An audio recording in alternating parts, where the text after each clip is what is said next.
ڕۆژی جیهانی کۆبانەیە لە ساڵ ڕۆژی جیهانی کۆبانەدا کوبانەیە چی بە کورد بەخشی کوبانەی لای تۆ چی ئەگەی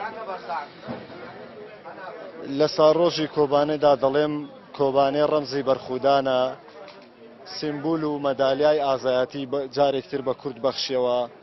جارێکتر ئازایەتی و خەباتی ڕزگاری خواز و مافی ڕەوای کوردی جارێکتر بە دنیا ناساندەوە وە کۆبانێ جەنگاوەران و شەڕبان و پێشمەرگەکان لە کۆبانێ پێیان وتین کە کورد نابەزێ کورد بەردەوامە لە خەبات و لە کۆڵنەدان و لە بەرگریکردن لە خاکەکەی و ئەگەرچی کۆسپ و عەرقەلە و داگیرکەیان ڕێگەمان پێ بگرن ئێمە هەر کۆڵ نادەین هەموو کۆسپەکان دەبڕین دوژمنان دەبەزێنین. ئێستادا هێرشی تورکیامان ڕوبەڕووبۆتەوە و بەرامبەر ئەو داگیرکاریە فاشیستەی ئەوان بۆچی تا ئێستا کۆمەڵگای ئێمە بێدەنگە کورد نەیتوانیوە ئەم پارچە پارچە بوونە بەرامبەر ئەم داگیرکاریانە بۆستێتەوە بوێوێت یەکدەنگ بێت. بەداخەوە چەند لایەنێک یاخود چەند حیزبێک لە باشووری کوردستاندا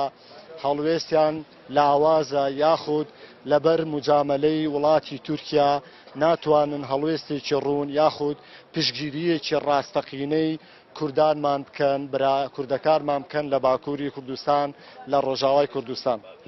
کۆمەلگا چییە تا چەند خەباتی مەدەنی گرنگە بۆ کۆمەلگا توانێت بەڕوبەڕووی ئەو داگیرکارانە بێنێتەوە زۆر جار شعر ئەوترا بە حەماسێتەوە خۆپیشاندانەکرا سیمینارەکرا تا چەند ئەمانە گرنگن ئەمانەش بەشێک نین لە بەرخۆدان.